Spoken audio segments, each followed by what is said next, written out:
Hello and welcome. This is Rohit Paradkar and today I'm at the BMW dealership because they have two new beauties, the ones that are standing right behind me. These are the new 2021 BMW R1250 GS and the BMW R1250 GSA. I've just ridden in on my 1250 and I can already see a lot of changes between mine and these new models, so let me show you what they are.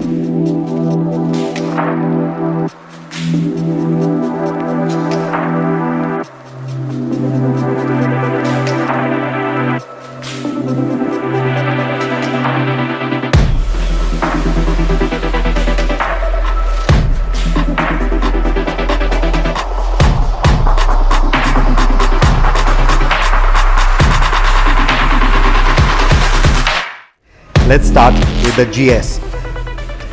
As some of you might know, I ride a BMW R1250 GS HP and this is the model that is comparable to that. This is now called the Style Rallye. They have gone back to the Style Rallye naming nomenclature. Essentially, it is done up in BMW's corporate colors, the Motorrad colors, the red, white and blue. The difference, however, is that this is a nice matte finish and you get this matte GS on the tank with the Rallye lettering right underneath. But unlike the previous Rallye, you don't have a different colored chassis. You still get a white chassis like I have on my HP, and there is a slightly different font and lettering and scheme for the R1250 badging on the nose. What you'll also notice, so this is the new daytime running signature for the turn blinkers as well. So what you see here is essentially the daytime running signature. You have these outward pointing arrows on the turn blinkers and that X shape and these two lines. So that horseshoe shape has made way for this new design signature. Now at the rear also you can see something similar, but these are red in color. The ones at the front were amber. So these also act like a tail light in a way. For 2021, the HP paint scheme becomes the Style Rallye, the exclusive becomes the triple black, and there's of course the all-new 40th anniversary limited edition color scheme.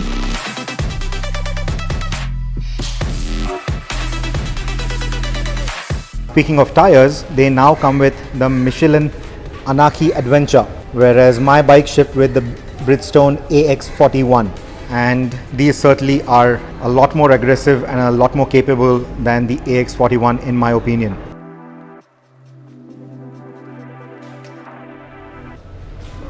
It comes standard with this touring windscreen.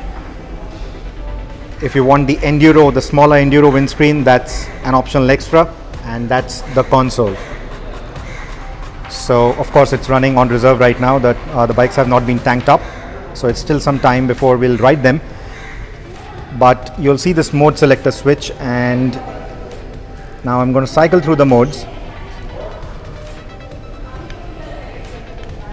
So you have road, enduro, eco, rain, and this eco mode is standard across the range now, and you can also get the optional enduro pro and the dynamic pro modes. Let's now take a look at the 1250 GSA. So what you see here is the new anniversary paint job. You can also have that with the 1250 GS, and the beauty of it is the anniversary paint scheme is the same price as the Style Rallye. You don't pay any additional pricing for the anniversary edition paint job, which also means it is a limited offering. You cannot have this going forward for too long. So if you want the anniversary edition model, right now would be a good time to head to the closest BMW Motorrad dealer and book yourself one, because this is going to be available in limited quantities. So why is the pricing similar? Well, it's a nice move by BMW, let's put it that way, because internationally I'm told that the 40th anniversary is more expensive. In fact, we were also expecting the pricing to be about 3 to 3.5 lakh rupees more than the corresponding variant within the regular paint schemes. Now the reason why that hasn't happened is because the 719 parts, now you can see the option 719 lettering here, but the 719 parts, that's essentially the head covers with the yellow coloring on it. You have other parts, a few different accessories here and there which are a part of the 719 options kit. Those are not included as standard on the 40th anniversary edition. You will have to buy them separately. But I think that's a very good move because people who purely want this paint job, don't want the option 719 parts, are at an advantage here because they don't really have to shell out that extra 3.5 lakh rupees. So I think that's a very good move by BMW India. Now let's quickly take a look at the much talked about feature on this new model. Take a look at the headlight.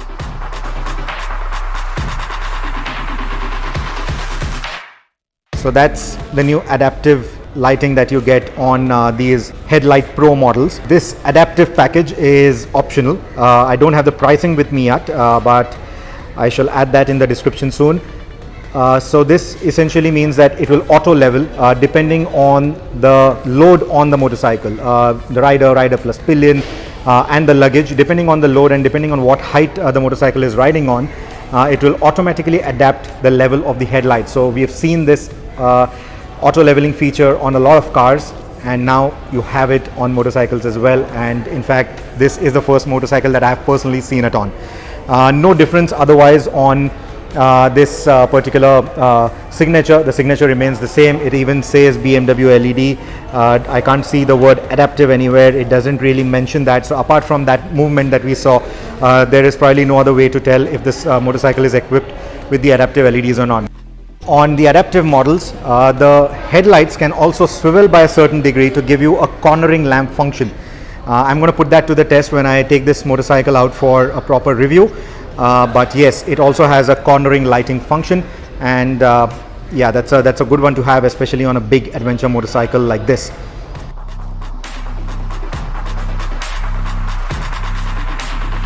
And this being the GSA, it also comes with some optional accessories like those auxiliary lights, all the protection parts that you see here for the engine, for the tank, and you also get pannier mounts as standard. And being a GS owner myself, let me tell you, the sum of all these parts is actually a lot more than what you would pay between a regular GS and a GSA. So make your choices accordingly. The GSA, of course, as you can see, it looks much bigger. That's because it's got a bigger tank.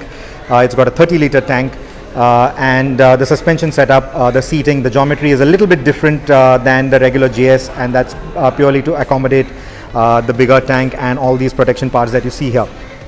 But the paint job is essentially the same. The 40th anniversary paint job for the GSA as well as the GS essentially is the same. It's basically inspired, this particular, the way this pattern is, all this is inspired, even the color of the seat, all this is inspired by the R100 GS. It celebrates the 40th anniversary of the GS model line, and that is why, as an ode to the original R100 GS, you have a paint scheme that looks very similar to that. Now, I have seen photos of a few anniversary edition models which have been spec'd with black wheels, but I think the gold wheels just do a lot more justice. I think it looks quite nice. It looks really good.